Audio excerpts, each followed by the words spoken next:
Adobe Photoshop में interface को समझने के बाद और सिंगल डॉक्यूमेंट में उसे एडिट करने के बाद अब हम चलते हैं अपने अगले स्टेप की ओर, जिसमें हम ये देखेंगे कि हम किस तरह से मल्टीपल डॉक्यूमेंट्स को एडिट कर पाते हैं, उसे ओपन कर पाते हैं। एक फोटोशॉप में हम मल्टीपल फाइल्स को किस तरह से ओपन कर पाएंगे, हम इसके बारे में जानेंगे।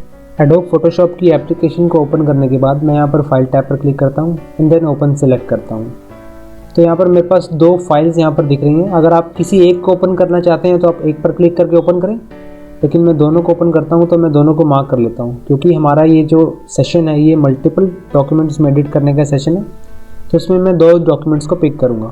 इन दोनों को सेलेक्ट करने के बाद मैं यहाँ पर ओपन के बटन पर क्लिक करता हूँ एंड देन आप देख पाएंगे कि ये जो दोनों इमेजेस हैं ये अलग अलग टैब में ओपन हो गई हैं। मैं इस प्रीवियस टैब को डिलीट कर देता हूँ। इन दोनों टैब्स को आप अपने हिसाब से रीऑर्डराइज कर सकते हैं, अपने हिसाब से मूव कर सकते हैं।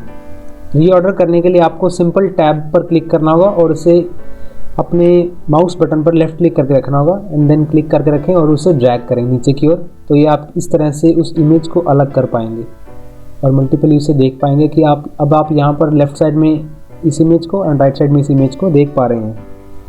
मल्टीपल इमेजेस में अगर आप इसे चाहते हैं कि आप एक अलग व्यू देना चाहते हैं, इन दोनों को एक ही व्यू में देखना चाहते हैं, तो इसके लिए आपको विंडोज़ में जाना होगा, विंडोज़ टैब पर and then arrange.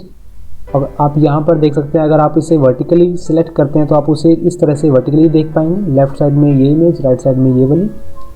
And Windows में अगर अरेंज में आप हॉरिजॉन्टली करते हैं तो आप अप एंड डाउन सीक्वेंस में आप इसे देख पाएंगे।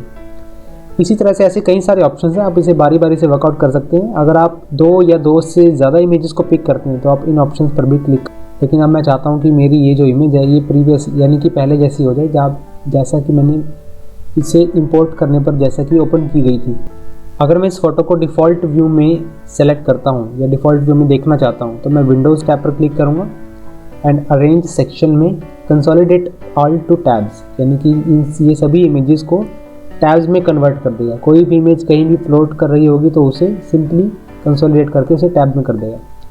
अगर आप चाहते हैं कि आप ये जो राइट साइड की इमेज है इसे आप लेफ़्ट में देखना चाहते हैं, यानी कि इस टैब में देखना चाहते हैं, तो आपको सिंपली मूव करना होगा। राइट साइड वाली इमेज को लेफ़्ट की तरफ सिंपली मूव करना होगा और आप उसकी पोजीशन को चेंज कर सकते हैं। इसके बाद अगर आप चाहते हैं कि आपकी जो इमेज ये दोनों ही एक फ्लोटिंग विंडो में विजिबल होनी शुरू हो तो आप दोनों को कुछ इस तरह से ड्रैग कर सकते हैं। तो ये दोनों आपके पास कुछ इस तरह से फ्लोट होनी शुरू हो जाएगी और आप इंडिपेंडेंटली इसे किसी भी तरह से एडिट कर पाएंगे और इसे रिसाइज भी कर सकते हैं। यहाँ पर बॉटम में कुछ इस तरह से इस इमेज को आप ऐसे रिसाइज कर सकते हैं। अगर आप इन इमेजेस को कैस्केड रूप में, यानी कि एक इमेज पर दूसरी इमेज कुछ इस तरह से रिप्रेजेंटिंग हो, यहाँ पर दिखा देता हूँ आपको। इस तरह से अगर आप देखना चाहते हैं तो आप उसे सिंपली इस तरह मूव कर सकते हैं और कैस्केड का रूप दे सकते हैं, यानी कि एक अलग मूव दे सकते हैं। उसके लिए आपको विंडोज़ में जाकर अरेंज में यहाँ पर कैस्केड सेलेक्ट करना होगा, तो आपको ये कुछ इस तरह से दिखनी शुरू हो जाएगी, यानी कि एक विंडो में आप दो टैब्स को देख पाओगे।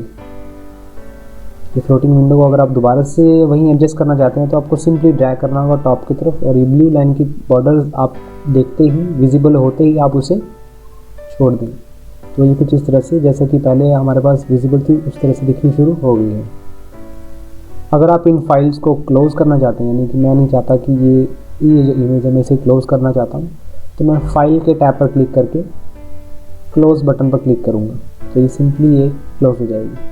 इसी तरह से अगर आपके पास ऐसे 10-12 इमेजेस हैं, यानी कि लाइन बाय लाइन सभी इमेजेस को आप बारी बारी से डिसेबल करने में आपको ज़्यादा टाइम यूटिलाइज़ करना पड़ेगा। लेकिन अगर आप सिर्फ एक ही क्लिक में से क्लोज़ करना चाहते हैं तो आपको इसके लिए फाइल में जाकर क्लोज़ ऑल पर सिलेक्ट करना होगा, तो आप हर तरह की इमेजेस को क्लोज़ कर पाएंगे।